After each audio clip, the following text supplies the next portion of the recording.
I'm Mike Baird, the bulldozer man. I got a big business plan. Your house is in my way, so just do what I say and find one wherever you can.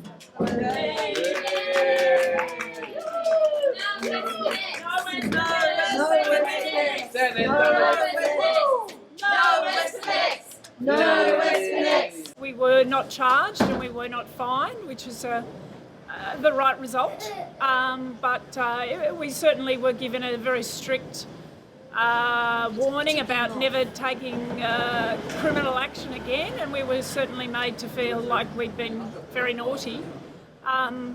We are for law-abiding women, local women who just really wanted to have some awareness for this road that's causing a lot of damage to heritage, to people's lives, their mental health, their physical health. There's habitats that are being destroyed. There's so much about this road that is really concerning, and the people of Sydney need to know about it. It was only 2 weeks ago that Lucy Turnbull said that she wasn't aware of the heritage destruction that was happening in Haberfield, which is a heritage suburb. And Lucy is the CEO of the Greater Sydney Commission, and she of all people should have known what's been happening, and it just shows how little awareness there is for this WestConnex project and what the implications are for it. And that's why we felt the need to ramp things up a bit and occupy that home at 96 Chandos Street.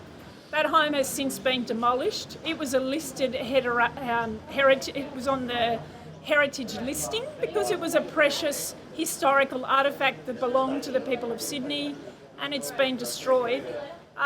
We felt the need to occupy the front garden. We didn't hurt the property. We didn't hurt any people. We only did that because we wanted to have people aware of what was happening here. And we've certainly been reprimanded today. We've been told to never do it again. They don't want to see us in the court again, and it makes you feel pretty bad. We are people that are really caring about our community. We're not trying to cause harm. Was it worth doing what you did now? Oh, I think it was, because it did get some media attention, and it did get some, my friends and various people saying, why did you do that? And that opens the conversation. People are not aware what's happening. They're starting to see the demolition and the construction works on Parramatta Road, but they don't really understand the implications of how it's affecting so many people and so many natural resources and historical resources. There's so many things. I'd be here for an hour if I went into detail about it all. So we did build some awareness. It was worth doing. I probably wouldn't take an illegal action again myself, but I certainly will continue to protest. Non-violent direct action is the only way we can get some attention. We've all put in thousands of submissions, spent hours researching.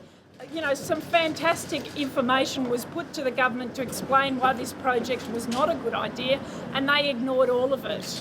So unfortunately, the legal processes don't always work. They get ignored. So yes, it was worth doing, but it's certainly been an interesting experience for us all. Two things of recent significance have emerged this morning. News in the media that a whistleblower who worked for an asbestos removal company has filmed illegal use of asbestos in road base and dumping and not being sifted to legal requirement. For his efforts, he was fired from his company. From the outset, activists and residents in St Peters have been concerned about asbestos removal at the old waste dump, and it's trucking to other places, and it's dumping near other residential areas. The Environmental Protection Authority has apparently now said it will undertake investigation, but our concern is that they too are minimising the terrible impacts of asbestos. We all know the terrible harm that asbestos fibre does and how many years it takes to emerge in people's lungs before it kills people. And here we are, apparently, using it in road base for WestConnex. yet another layer of terrible environmental and health impacts on ordinary people who don't even know this is going on. The other thing that people ought to be aware of is that any day now, this government is authorising the removal of a last remnant of critically endangered ecological community called the Cooks River Ironbark Castlereagh Forest. This particular part of it is situated closer to Canterbury Golf Course. It is home to a particular range of coexisting species of plants, and it hosts birds and animals and insects.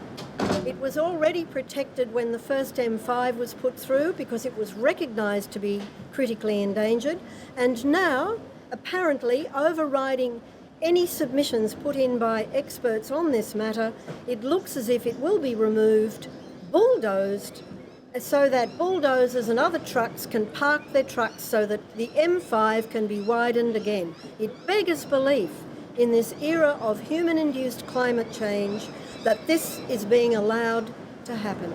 There may have been no legal imperative for entering those grounds, but I do believe with all my heart there was an ethical imperative. I've written letters, I've stood outside buildings to protest, I've attended meetings, and it's hard to see how we're being listened to. And I'm really worried. I'm really worried that, you know, this little one, this is his health, and this is his future. You know, we have a huge incidence of respiratory illness in Australia, and maybe they're putting asbestos in the road base. We have trouble with climate change. We have trouble with rising temperatures and decreasing rainfall, and we're cutting down the last ironbark forest in Sydney. To me, this is really serious, and to me, it's how can I convince people? How can I, you know, the metaphor that if 97% of scientists told you not to cross the bridge, would you cross that bridge? And I feel like the bad government is leading us across that bridge, and when it all collapses, people are going to look around and say, who is to blame? The information is there. Stop WestConnex. Stop.